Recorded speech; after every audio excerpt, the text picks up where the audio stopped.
You're listening to the Co-Creator Network. When you change the way you look at things, the things you look at change. Hello, everybody. This is Maxine Taylor with another edition of Move into the Magic. And I cannot tell you how thrilled I am to have my guest today, and you're going to be thrilled also. My guest, Dr. Carol Sue Rosin. As I say that name, some of you are saying, oh, my word, I know her. Carol Sue Rosin's bio is so lengthy I can't even go into the details. But suffice it to say that she is the founder of the Institute for Security and Cooperation in Outer Space. Carol is the consultant to the Treaty Project that is a project of peace. And that's spelled P-E-A-C-E, Inc., which is the Peace and Emergency Action Coalition for Earth. And she is currently working on a treaty, which she's going to talk about, for outer space security, and it's the Outer Space Security and Development Treaty of 2012, and I know you're going to want to know about this. Carol is an educator, an international speaker, and author, a consultant to space age and space technology development projects. She advises decision makers and others about the applications of space technology and information services that can be applied worldwide for urgent and potential human needs, for the environment, for new energy, and for peace, real security, health, and prosperity for all on Earth and in space. Now, she is the first woman executive in an aerospace company. However, some of you're thinking, how do I know her name? Carol was the spokesperson for the late rocket scientist Dr. Wernher von Braun, and she presented his Peace on Earth and in Space vision at a time when he was not feeling well. She spoke to 18,000 people at a National Education Association conference in 1974, demonstrating through live satellite how satellites can be used as teaching tools worldwide. Now, I could go on and on and on. She is, of course, a witness, I've got to tell you this, in the Disclosure Project at the National Press Club. That was in 2001. But I've got to tell you how I first found out about Carol Rosin. Someone on Facebook sent me a YouTube video, and that video, some of you are familiar with it, is called The Greatest Story Ever Denied. I'm going to give that to you again so that you can go on YouTube and watch it. The Greatest Story Ever Denied.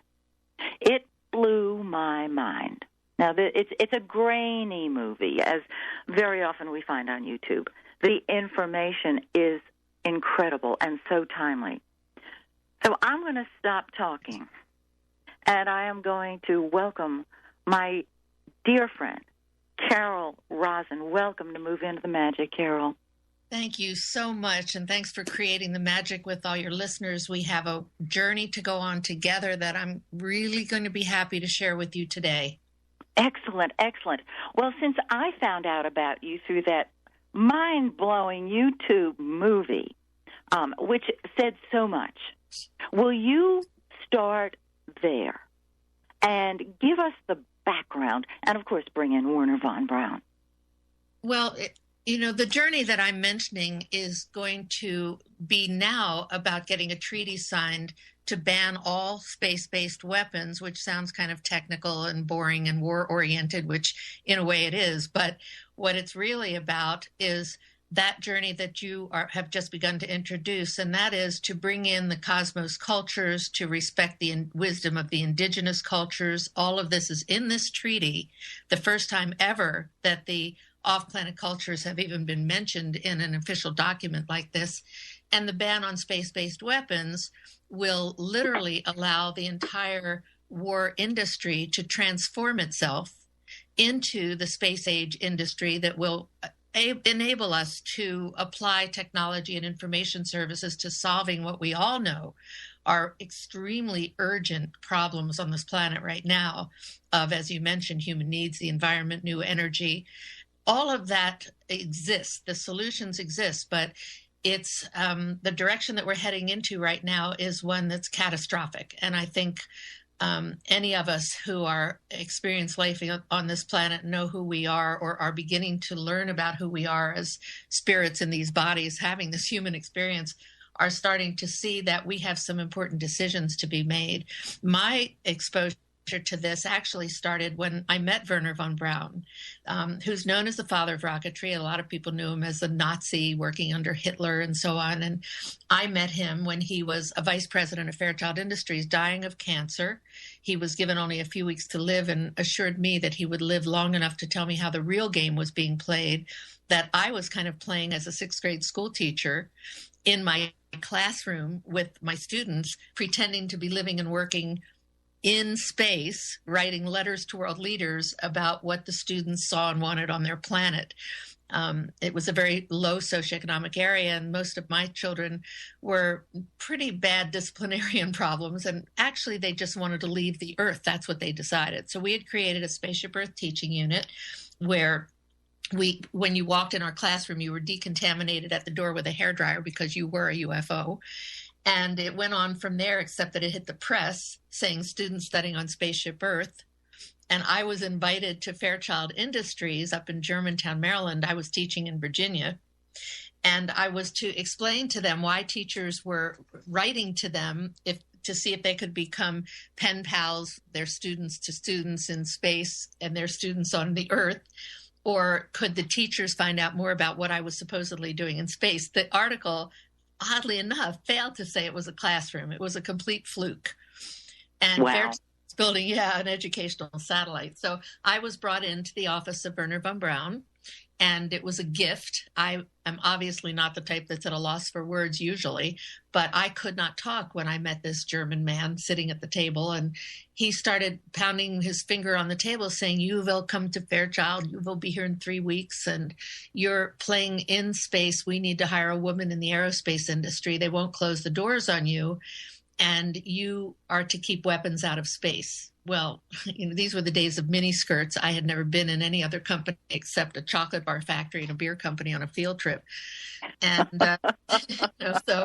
and I had given one speech at a PTA meeting, Parent Teachers Association meeting, and I had rehearsed that the night before in a mirror about mustard being squirted in the cafeteria. So this was quite an amazing journey for me because he was mesmerizing.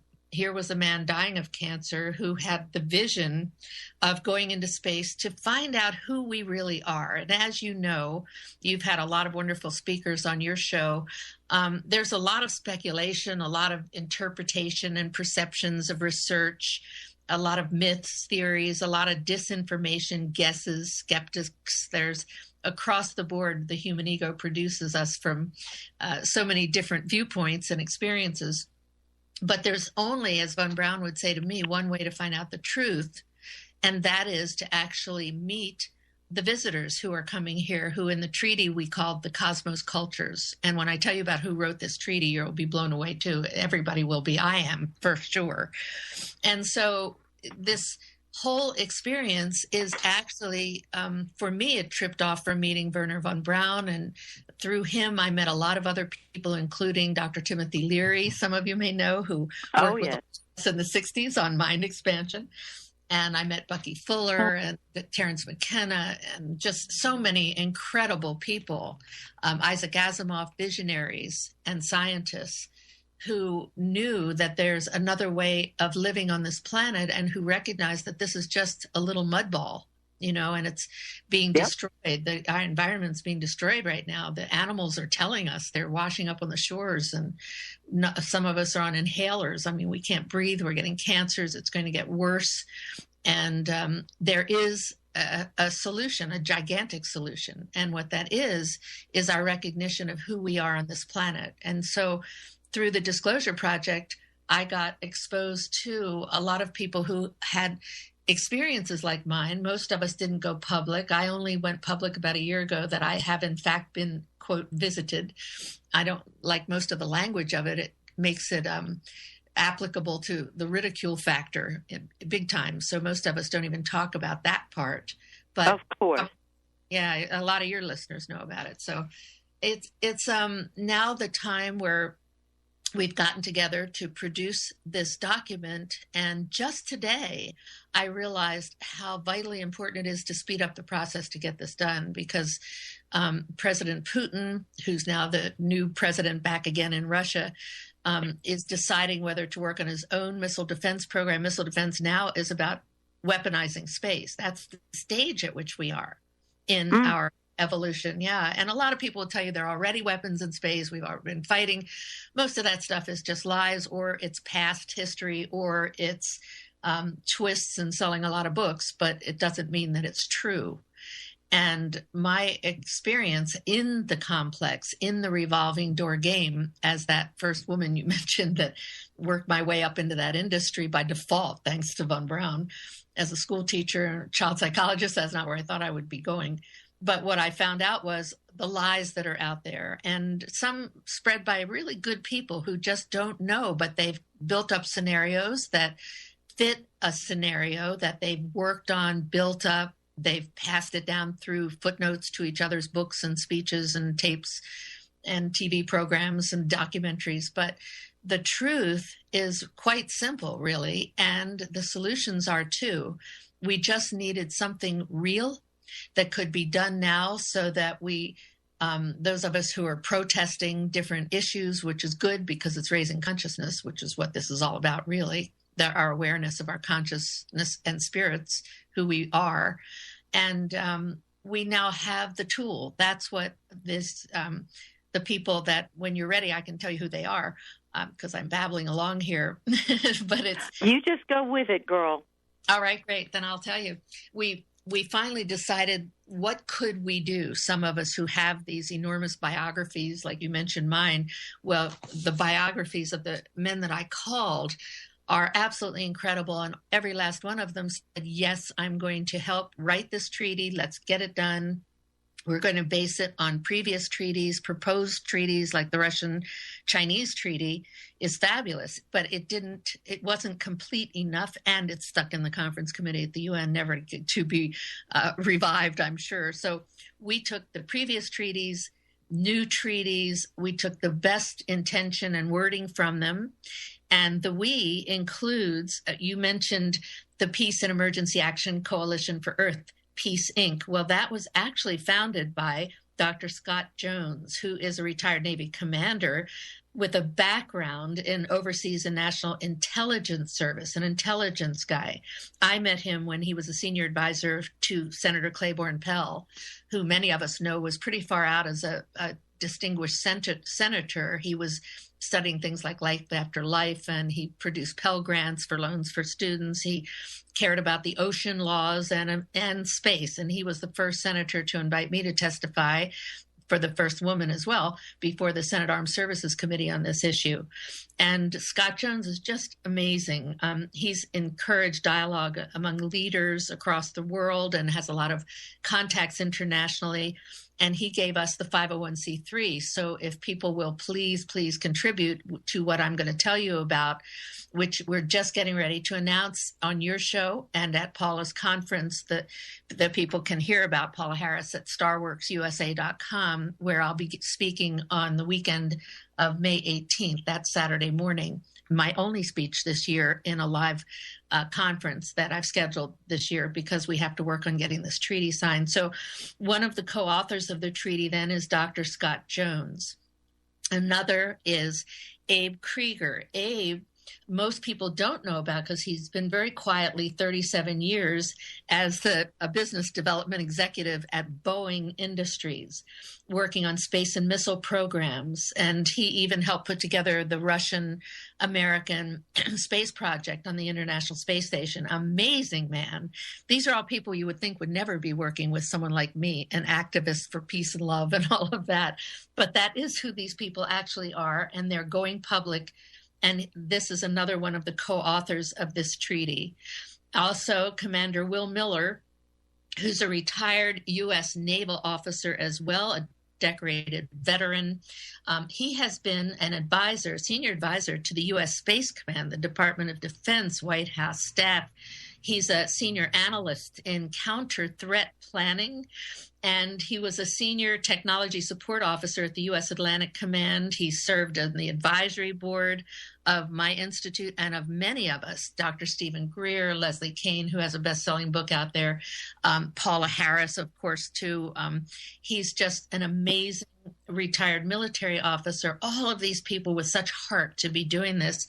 You probably know Dr. Edgar Mitchell. Many of your listeners, I'm sure, do. He's the sixth man on the moon. He founded the Institute of Noetic Sciences. He had an out-of-body experience in space. And then he, ever since, for decades now, has been studying consciousness, awareness. And he's been working, really exploring consciousness, raising human potential about consciousness, and studying the implications of the evolution of consciousness, that learning experience that we're all going through, and how that applies to societal alternatives and to pursuing strategies for a sustainable future. And finally, the Honorable Paul Hellyer, just an amazing man, also a good friend of some of these people, including Paula Harris, who sat me down at a table next to him at a conference a year ago, November, UFO conference. And Paul Hellyer, I've known for years too. He actually introduced the first treaty that was to ban space-based weapons that some of us had worked on, with a companion bill that Dennis Kucinich had introduced, who has since gone off to work on some other projects. But Paul Hellyer has stuck with it, and now he is one of the supporters, too, of this treaty. He is the former Minister of Defense of Canada. And Paul Hellyer has not only written a number of books, including about new economics and old economics and what's going on in Canada and the whole world, but he has been the most outspoken international defense minister on this planet about the reality of the UFO issue. And his quotes, and some of these other gentlemen too, are all over YouTube, really worth listening to, very well connected around the world.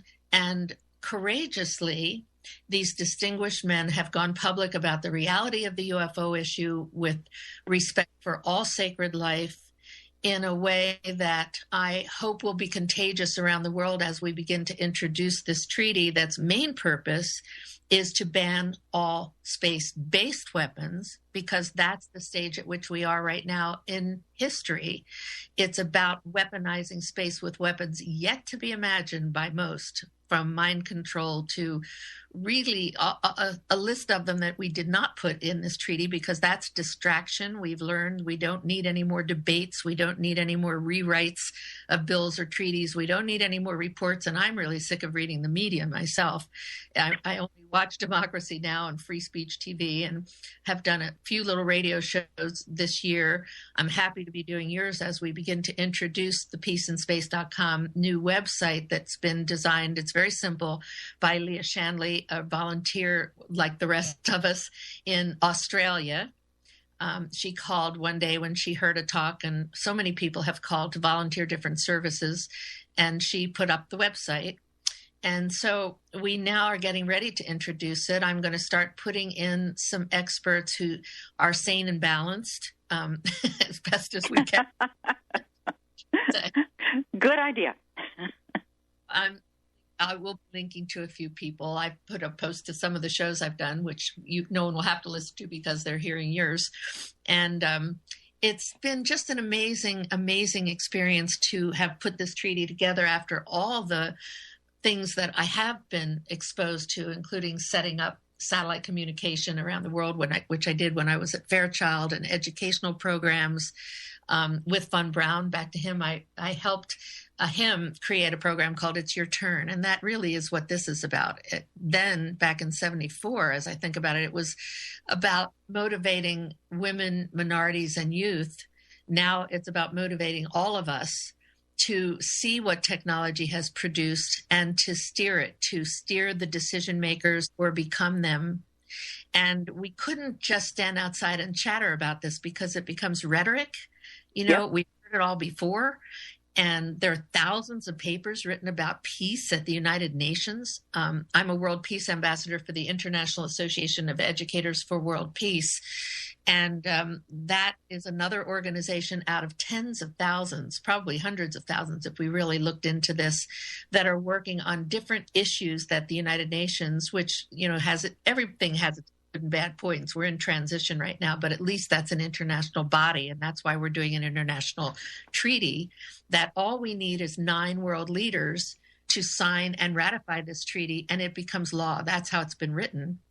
And Dr. Charles Marchea, who founded this association for educators, told me has been working at the United Nations for years with the United Nations as an NGO in consultative status with the UN Economic and Social Council. He and many people at the UN now have told me that more than half of the world countries will sign this treaty. We just need to get it rolling out. Again, it's written so there are only 9 signatories. That's presidents, prime ministers, foreign ministers, whoever has been designated, kings, queens, as the signatories to a UN treaty. And that's what we want to do, Maxine. We're so ready now to get on the plane. I just talked with Scott Jones and Will Miller. We're really packing up. If the others can go, they'll go with us too. We have a lawyer, Tamsin Williams, in the UK, who is she's written now about space law. I'm about to post that up too, that will give people briefings to answer any questions anybody could possibly have about this issue. And finally, the only 2 questions that I seem to get asked ever is, well, how will we enforce it? The U.S. is never going to sign it. We're the aggressor nation. That's pretty clear, sad to say. But in fact, we're going for the world leaders. And so we're kind of circumventing this country at the moment. And there will be ways that the world leaders will be able to get the United States to not work on space-based weapons under any name: missile defense, global protection system, national missile defense, missiles. We're just so tired of war. I know most people are.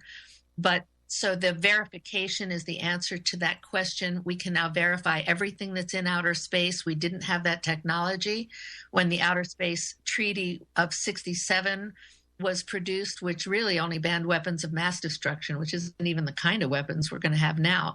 These are far worse. They're all about domination and control, and they can do that with the weapons that they have now.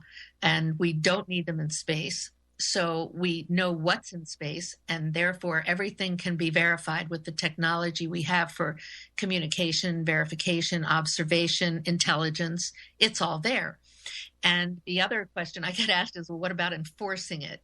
Who's going to enforce make sure the U.S. and the allies now being seduced into working on missile defense, and seduced, can you imagine, with things like, we'll give you extended business and trade, a seat in NATO, financial assistance. What else do you need? Food, water, whatever you need, we'll supply it. Security, like we're going to make ourselves more secure with more weapons, right? I work with a lot of men still that are my friends who actually think more weapons would make us more secure. Or they think now, because the last car that Von Braun warned us about, that I talked about at the Disclosure Project, and that is all over YouTube, is the alien threat, which is a lie. Please elaborate on that. In fact, Carol, if you would go back to what he told you about who at the time, Russia was our threat. Will you pick it up from there? Because he just outlined, all right, here's our first enemy, then this is going to be our next one. And that is what hooked me, because a lot of people are saying, well, why do we need this? Well, that's because they're reading newspapers and watching, the network news. Will you go back and tell our listeners what Wernher von Braun said? Thank you. Yes. In fact, this was what woke me up to the serious nature of what he was saying. First of all, how wars are created. We have to dump the old weapons, test the new ones, and rationalize the budget for the next set of weapons. Well, if you have to get rid of the old weapons and test the new ones, which, by the way, they can deploy space-based weapons by just calling it research. This is really horrible. And then they have to rationalize the budgets to keep this whole military industrial lab university intelligence community, NASA and other international space agencies, intelligence community, governments complex going, because it's always been based on seizing the high ground. Seizing the high ground, that's where everybody can see who fights wars so better. So they try to seize that. And now it's space in our lifetime. So von Braun said in order to keep that going, he saw in the strategic meetings as vice president of this industry, and also coming out of the war industry that he was in under Hitler, which he helped plan the escape for to get out of Peenemünde, out of Germany. And that's how the scientists got here and went to Fairchild, went to NASA, and some went over to Russia. Well, so he saw how this game was being played, and he told me, and everything that he told me has come true. It's been really quite horrifying for me to see this. First, when I entered the industry in 1974, it was the time of the Cold War. So the Russians were the so-called enemy. And I ended up going to Russia. The Russians told me I was the first woman to ever get off the plane by myself. I don't know what possessed me to do this, except that Andropov, that's how far back I go, Andropov was president, and I was going to go see him and ask him, why does he want to be a communist and take over the United States? I mean, I didn't get hired in the defense industry because I was a peace activist. I was one of those people who believed all this crap about who the enemies were. And I got there and found out, of course, that was not true. And they thought we were cowboys and that I was a CIA agent. And I was sure they were KGB agents. And actually, they were just scientists. And Andropov, I met with his top guys, and they didn't want to go to war. They'd already been through wars. They were telling me we hadn't experienced that here. I met with the cosmonauts and Valentina Tereshkova and some of their scientists. So first was the Russians, the Cold War. That was in my first days of being exposed to this. Even coming out of the 60s, I wasn't aware of this, of the seriousness of it. And then there were rogue nations, nations of concern, they were called, and it worked its way right up to asteroids. And now we're starting to see the movies about the scary asteroids coming to get us. And all of this is who we're going to build space-based weapons against. By the way, that's the ultimate educational program from when I worked on the MX missile, which was a job creating program, to now, and that was at TRW. And I was threatened to not talk about any of this stuff, by the way. And then, of course, it worked its way up from all of the potential enemies against whom have happened now, all of these specific wars that have, some of you who are old enough to have seen many wars happen, one enemy after another identified. And I don't need to list them. Everybody knows those. And if you really tracked it, you would see the next weapons that they used. And then the next, now they're up at drones, which is a great experiment for space-based weapons, and mind control of technology as well, and youth running them, bombing out people that are totally innocent and then denying that they did. But then, of course, the construction companies would go in between any of these wars. And so it's a revolving door game of who gets involved in this program based on fear, greed, money, and misinformation, disinformation, or perspectives that have stimulated these wars right up to the last card. And the last card is what von Braun explained to me constantly with tears in his eyes was going to be the so-called alien ET threat. And then he would say, but it's all a lie, all of it. And this is a program, it's a war game program that has been going on for how many decades? I mean, I'm only 68, my husband's 80, so he basically thinks what I'm doing is absolutely impossible. There will be people like that too, that we won't be able to get a ban on space-based weapons, because if we start identifying the ETs, which we called in the treaty the cosmos cultures, as a threat, well, most people have not had the experiences that some have.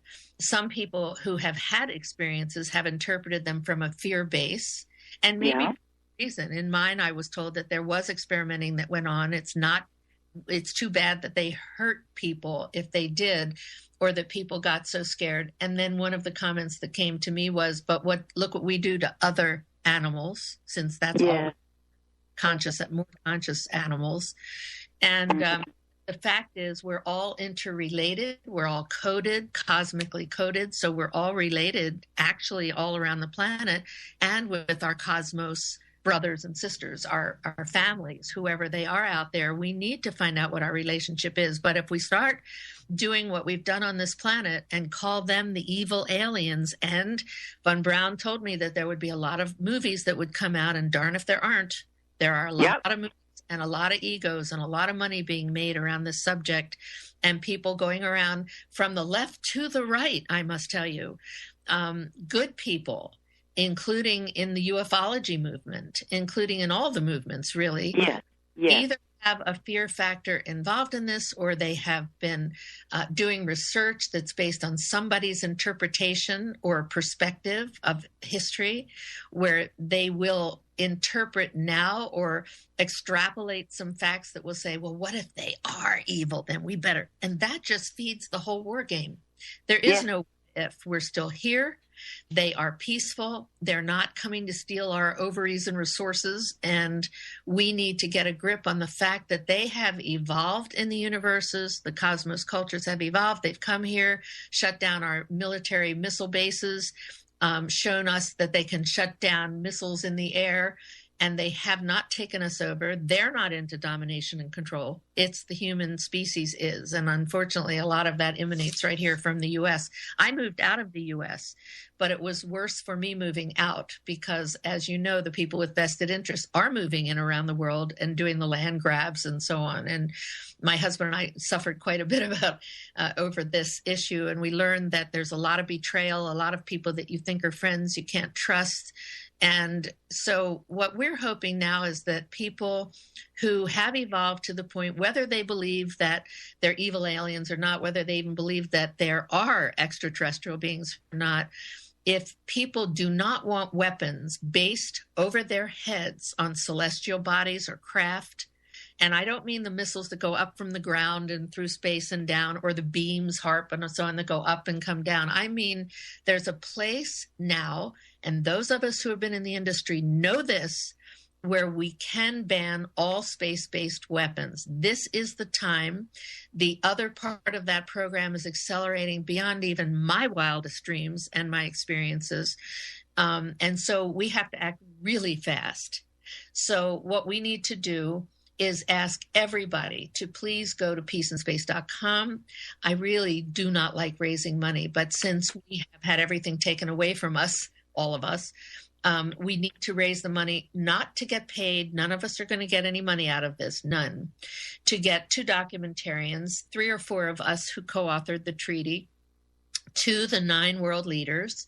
We are ready to start making the appointments. We've got contacts in different countries. Needless to say, we don't want to mention the countries now so that we don't get blocked, but we're ready to get on the plane. I literally have a suitcase being packed as we speak by a friend in another room while I'm writing to you, because we anticipate that people will send the money. This is not to make a documentary, but we do have 2 professional documentarians who have volunteered to come with us. We just need to get the plane tickets, hotel rooms, taxis, food. That's it. And we will make the appointments. We have, as I said, the contacts. And all we need to do is get 9 world leaders to sign this treaty. And believe me, the last thing I want to do is get on a plane right now. But it is the only thing that can be done to make happen. We can't do this by the mail. We can't start lobbying in the UN or forget the Congress and forget the administration. So we're ready to do it. And we can change the whole game, everything in this time period. It's not 10, 20, 30 years down the road. I've been saying that for that long, but now that's over. They're either going to weaponize space, regardless, again, of what anybody's been told or believes or the books they're reading or the movies they're watching. It doesn't matter. And that change, that awakening of the consciousness among those who hear this and are being tapped by it. I actually get chills and break out in a sweat when I say this to you, because I have read this treaty. And the last part's kind of legalese. It's boring UN stuff. But the whole beginning and the whole middle of this treaty is the story about what can be done in space and what can't. And it's really about stopping the weaponization, not, by the way, the militarization. We're redefining words, too. This is also quite brilliant, the way these guys did this. Instead of protesting the militarization of space like we did on Earth, because it was all based on weapons, in space, You just have to know there's no evidence of space-based weapons, no matter what anybody tells you. It's just not true. And you will hear it from very dignified, knowing all people. But the people I'm working with, as you see, are no lightweights. And so, but again, whether there are weapons or not in space, there is a verifiable way of banning them at this stage where they are. So believe what you want. You certainly don't have to believe me, even though I am really risking a lot like the rest of us are by telling the truth about this whole issue. And it's all in this treaty. So we just need help. And 5 people, musicians have sent us 5 different songs for the treaty that are great. They may be posted already on that peaceandspace.com website. And so someone else just called today and said, I'm a photographer. I will help. And I have a meeting with him on the phone tomorrow. With anything that people can contribute is what we need. But most of all, what we need right now is cash. So there's a donate button. Terrible for me to have to do it this way, but we do. And maybe somebody knows someone that's really wealthy who would just say, look, get on the plane with your little entourage there of these very important people, get to these presidents of countries, get their signature, film it so we can all see it on your blog, and we'll set up a blog. And let's get this done, and I'll pay for the tickets. I mean, if we found someone that just said, I've got all the frequent flyer miles you need, get on the plane and all of you can go, that's really what we need. That's all we need. And it's time. It's really time. So if everybody will realize that this impacts every issue of our concern. My main issues that I work on are the gorillas and the elephants, the animal rights thing. My husband's been the voice for Rick O'Barry that produced the movie The Cove of the Dolphin Project to save the dolphins. And we see what's happening with the waters, the radiation and so on. And we can flip that frequency switch and clean all of this up if we do this right. If we get this pivotal treaty signed, that is the pivotal information piece that will literally shift the consciousness of those who already are in it. And we all know this is a time of shift, and it's going to go one way or the other. There's no guarantee due to the human ego that all of this is going to work at all. But we have a chance. We have a real feasible chance, economically, politically, spiritually, socially. We have a real chance of impacting every single issue on this planet just by putting a literal lid on the war machine. And then the industry people are not stupid, and most military people are in this for service, to be in service. They want to protect and preserve. So, and most of the people I met in the aerospace industry too are really good people. But it's been in the wrong context, in a very low level of consciousness, an old paradigm way of thinking, and thoughts are so important that those of us who can rise to what this treaty says, what I'm sharing with you, and what these men have produced here, the best information, the best document. I think it's a milestone of our time. I've read so much stuff trying to find out what we could do to change the game. And this is the only thing that I've been able to come up with, because I kind of culminated my entire life story in the aerospace defense war game issue and went, oh my God, there's a way out of this, but there's a very short window of time. So if people will contribute, if they will, we can change everything, and we can do it this year. It has to be done this year. Next year is too late. They will have already built a momentum of funding and vested interests. And as most people know who have been peace activists, especially peace and justice activists, they know that by the time they reacted to something, it wasn't really able to be stopped. I know that some people think the protests stopped the Vietnam War, et cetera. And yes, it had some influence, but really these wars stop when they're finished dumping their old weapons, testing the new ones, and moving on to the next war. That's actually what it's about. Hard to face, because we all felt really good in the 60s.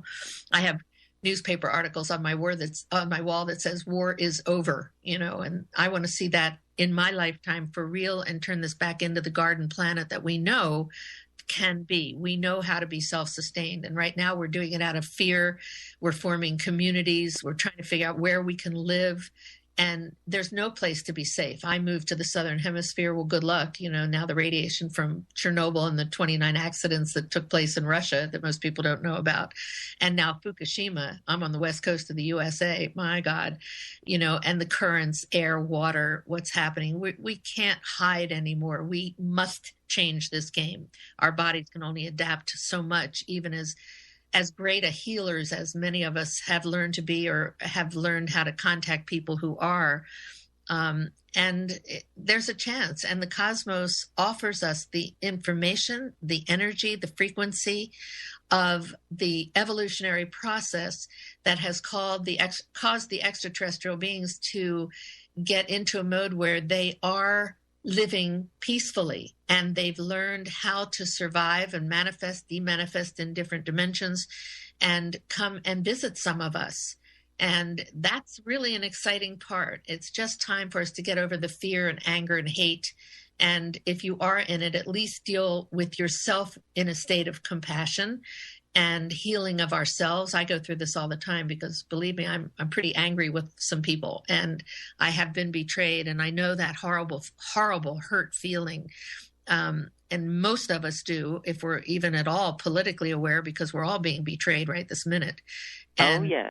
Yeah. And so we need to stick together. And this is a treaty that can pull all of us together who get it. And there won't be that many of us. Not too many people connect to the kinds of things that you're allowing me to share here on your show. This is a very high level issue. It's a high frequency issue.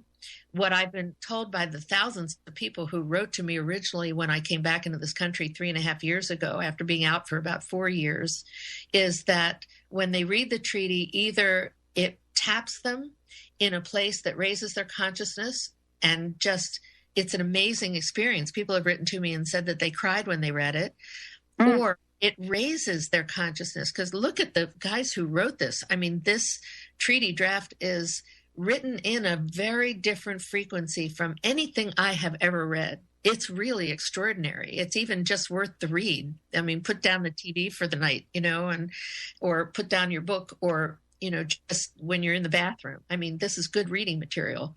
And then see what it does, and see if you would be willing to help get the ban on space-based weapons. We can do this, but we only have a very short amount of time, and we're ready to go. This is a group that's ready to go with our credentials, with a copy of the treaty, get it signed, get these leaders to then get their parliament and Congress, whatever they have in that country, to ratify it.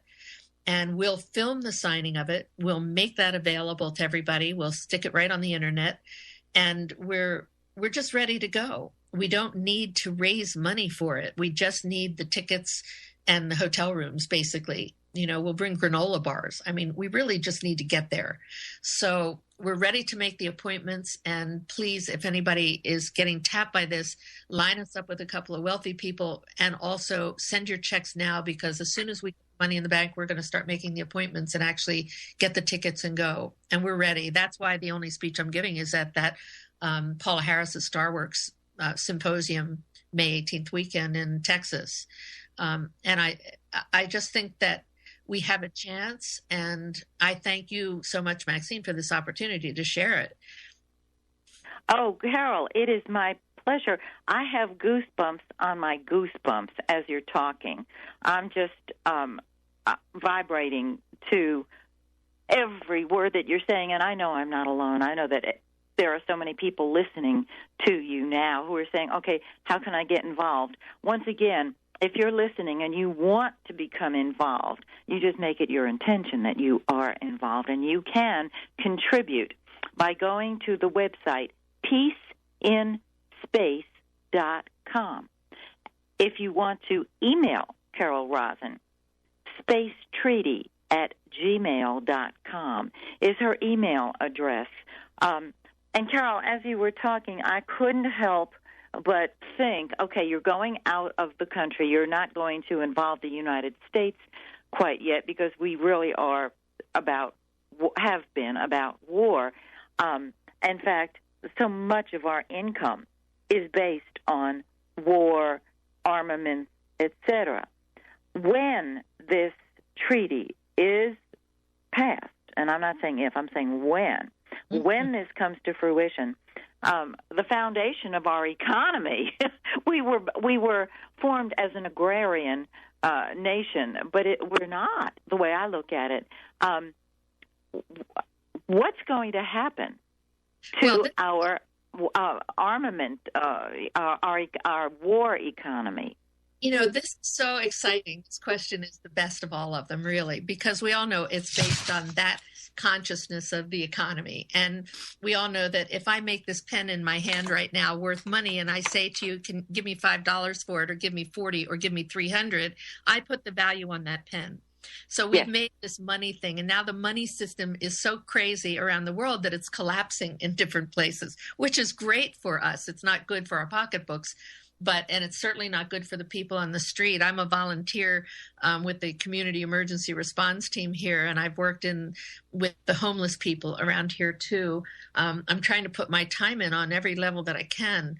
And I see that the economy is affecting people in the worst way ever in history, all around the world.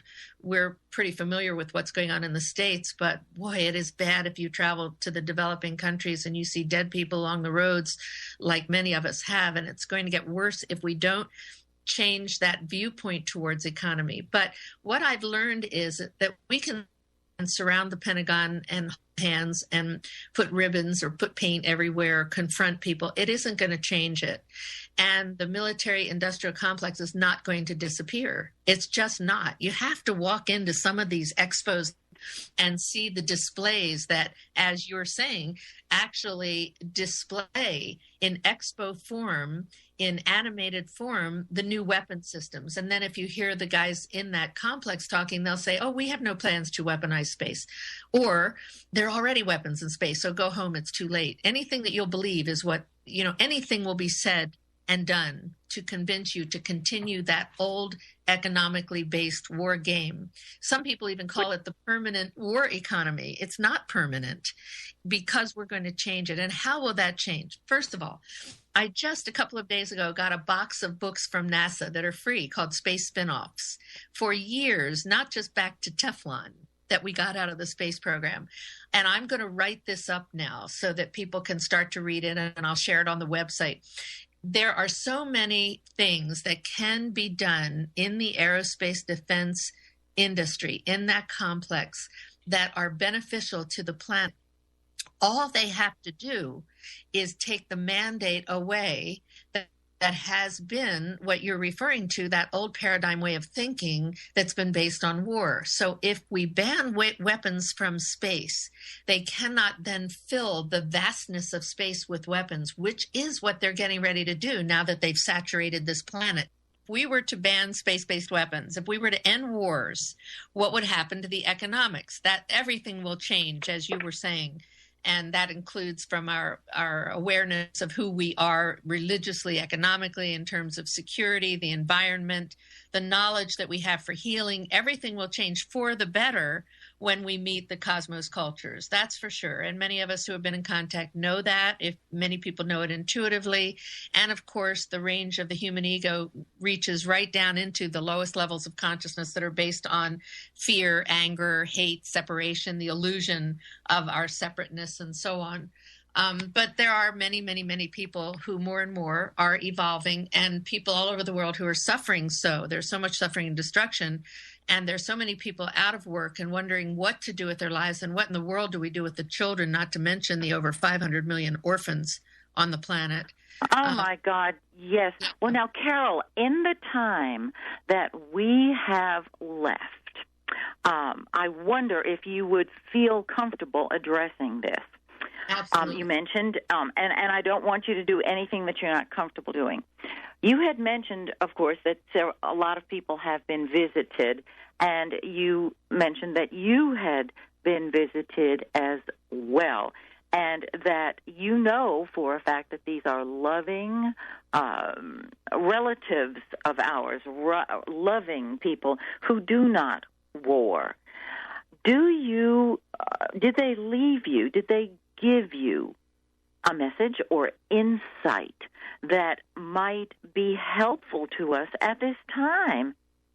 Yes, Maxine, actually, and I'm not alone. I've heard from many people who know this too. If we're open to it, we'll know and we'll hear this, that none of them are hostile. That's a major message. And of course, you'll hear that from major book-selling experts, supposedly, who have a different viewpoint. That's their viewpoint, but it's not based on fact now, because now things have evolved in the universe. It's just like many of us have, who, we go get a divorce and can beat each other up and steal from each other, do whatever we want. There's a lot of murder and killing that's legal and a lot that isn't.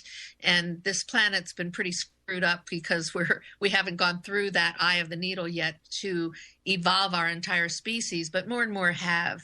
And so I never went public until someone was in the room with me when some beings came in through the wall and had a conversation with me. Now, I have a collection of books, by the way, because I ran a space institute for so long. People sent me their books, and I have a collection, but I've never read one. And the reason I haven't is because I decided to do it from my own experience, which when someone was in the room with me, a very well-known therapist doctor who will be going public about it soon too, then I knew that I had a witness and that I wasn't hallucinating, and this actually happened. Before that, I have to admit, I wouldn't have even hired anyone in my institute that said they had a hobby of UFOs or ETs, because really, I thought people were whacked out of their skulls who said things like this.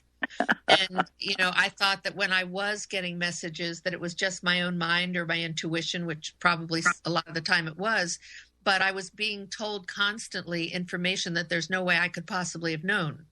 And so Von Braun, who transmitted his first speech to me when I spoke to 18,000 people at the NEA National Education Association convention in, I think it was July 74, I was in Chicago, McCormick Hall, giving a speech for him. Von Braun transmitted the speech to me from across the country into my left ear. And that's how I learned about telepathy and what the mind is capable of doing in forms of advanced communication. Well, stretch that out, as Von Braun said, that technology is just an extension of the mind into what we're capable of doing. And of course, in the 60s, we all did a lot of drugs and we learned how to do a lot of things that were mind expanding, and it's been ridiculed because the whole educational system is intentionally wanting us, not by all teachers, I am one, to be dumbed down, but the entire system is based on our being dumbed down so that we could be mind controlled, body controlled. And if you put these psychotronic weapons, by the way, in space, 22,300 miles or so up where the Earth rotates and they stay in the same spot, then just 3 of these weapon systems would hit the footprint of the whole planet. Talk about domination control. So this missile system that may sound so innocent or like we need it to the people who think we do, or this weapon system in space, which some people believe we need to fight off the evil aliens, which is so absolutely stupid. Sorry. Then we have to start looking at what is it that will change for the better and how can we get out of this war game. And I wanted to mention that during the Apollo program, which Von Braun was so much a part of getting to the moon originally, and Edgar Mitchell, of course, who's been on the moon and has shared so many of his incredible stories, I started to realize that the Apollo program was one that just involved so many people in the work jobs of it all, that I've been realizing even more recently than ever, because so many people are out of work, that it's time to build a whole new economic system that's based on self-sustainability, of course, on cleaning up the environment and healing. And there's so many technologies and businesses based on that. But also, imagine this, just imagine this. Instead of building space-based battle stations and craft carrying all these weapons and the asteroids, not just mining them, or the moon and the asteroids, but imagine them putting weapons up there. How really talk about stupid that system is. It's a dumb, dangerous, destabilizing, too costly, unnecessary, untestable, unworkable idea unless there's a nuclear or some other war. And money, too costly, takes on a new meaning. Why would we be cutting out school lunches and old people's health care and providing no future for our children when we could instead, listen to this, be building space hospitals, space schools, hotels, labs, farms, industries in space? Now listen, right now, hotels are being built in space. Space elevators are being built. Craft are being built. And many people, hundreds of people have already put down $20,000 for their $200,000 trip into space where they can float around in space for 10 minutes or so. There are people that cannot wait to get off this planet. And I launched Timothy Leary's ashes into space. I didn't. I connected his ashes to the Celestis company in Texas, which was launching. In fact, they launched the ashes on that same craft when Timothy Leary died, who was the man, some of us know, Harvard professor who got a really bad rap for trying to teach us about mind expansion as an educator himself. I launched with Celestis company. I went to the launch of Timothy's ashes along with Gene Roddenberry from Star Trek. His ashes were on this rocket. Kraft Ericke, the space scientist as well, that came over with Von Braun. The man who actually started the Space University, the man who built the first space stations that looked like you could live and work on them, Dr. Gerard O'Neill, the drawings that he did for the High Frontier, his book. They were all on this craft, their ashes. It was the most amazing thing because I knew those men. They were friends of mine from being in that industry. And I learned about one space business, just one space business. And now there have been many launches of the cremated remains of people who have that gene, that genetic memory, that DNA memory that we all have, we've just forgotten it, about who we are in the universes. And so that was one little business I got exposed to when Timothy Leary died. But now I look at what's actually happening, and people can go to many space links, space.com. There are just so many links. And I'm going to be writing about the benefits, the spin-offs of imagine creating a whole new marketplace of space age products and services, not just from the spin-offs of this technology, of which this communication that you and I are on and our computers that people are listening on are from the space technology. It's actually a direct spin-off of the space program that each of us get to have this home computer. Imagine. This is absolutely incredible. Carol, I would love to devote an entire show to that, to all of those things.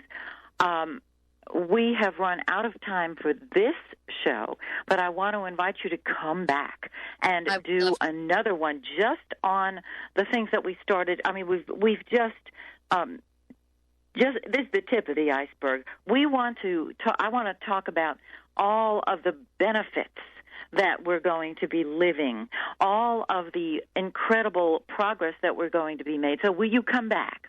I would love to, because that to me is the bottom line, the vision that is technologically, economically, politically feasible, that we can transform the entire war industry into. And it isn't swords to plowshares. It isn't peace and war. It's about transforming the war industry into a space industry, because that's where they're going, whether we like it or not.